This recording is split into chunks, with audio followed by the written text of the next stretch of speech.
Ladies, how are you? Good afternoon. Good afternoon. Good afternoon. Yes, I hope you all are doing well in this time of year. Yes, we are. We are. Good, Definitely. good, good. All right. So before we get into the height of the interview, I want each of you to just briefly introduce yourself to the public who might not know you and why you were interested into politics. So my name is Karen Dickenson, and politics is not anything new for me. Born and raised here in St. Croix, product of the public school.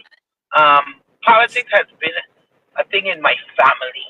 You know, I've been out there with my dad as a little girl campaigning with Randy Lugo, knocking on doors.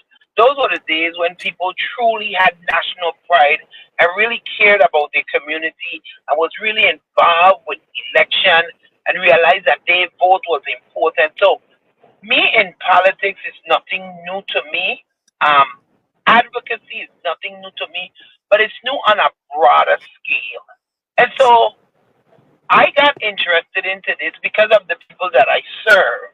It wasn't anything about me looking to be elected to any office, running any campaign, or any particular party. It started with the homeless and the mental health and realizing the challenges that they were facing, the resources not being available, the pushback towards service. I got involved in that because I came home and I started a mental health and a homeless program. That is my background. But that's neither here or there. My thing is humanity. All the Mhm, accolades, degree, comma. It doesn't make any difference if you're not having impact in your community.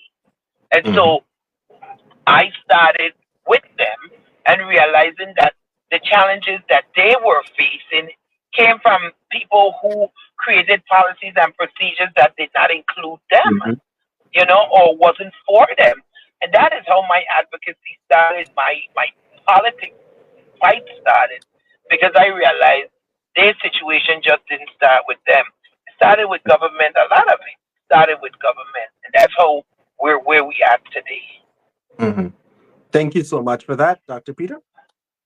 My name again is Cleopatra Peter, aka Dr. Peter. I'm a doctor of chiropractic, and I moved back here in 2018, serving the people with the therapies that I do. People that have neck pain, back pain, leg pain, any kind of pain. People come to me for therapy, and a year later, I end up hosting a show, Healthy Living with Dr. Peter.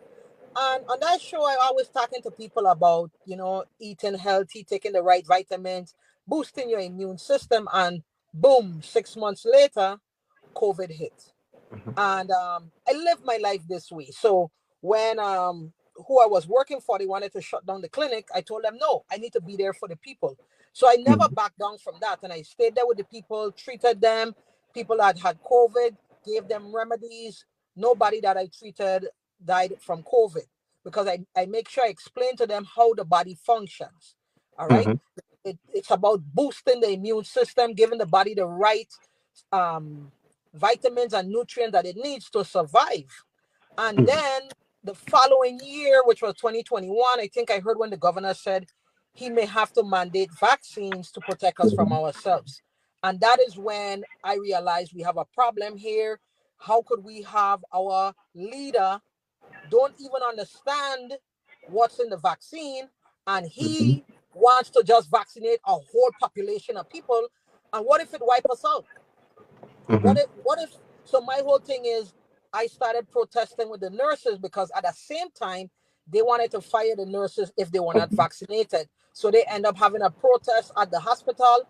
And it was just 2 months since my office was open because I left the other facility, opened my own office. 2 months later, when I heard the governor said that, I took to this in front of Wang Louis Hospital with the nurses, and I started protesting with them, letting them know that the cure for COVID is hydroxychloroquine, zinc, and erythromycin, and fire-burn vaccine.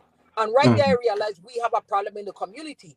Why would our leaders try to vaccinate everybody when they don't even know if the vaccination is effective?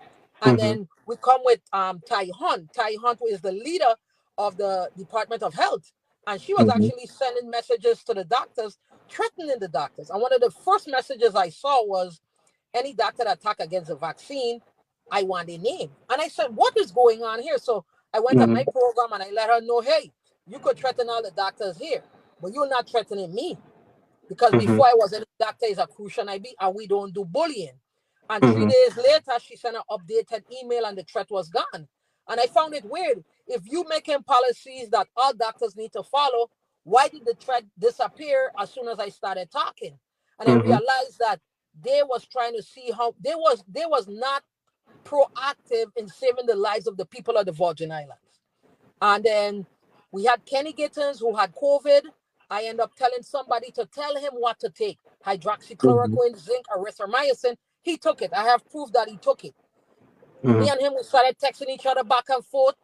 When he got better, which was, I think, 2 or 3 weeks later, he told the people of the Virgin Islands, stay home, cover your mouth, and wash your hand. And I could not believe that he did that. He's an elected Mhm. official. You had COVID. You're not healthy. You would have probably been unalive. And Mhm. you did not tell the people. So I realized we have a problem in the community. So Mhm. right then and there, I realized, you know what? If politics is going to get into medicine, Mhm. medicine is going to get into politics. And that's how I got into politics here in the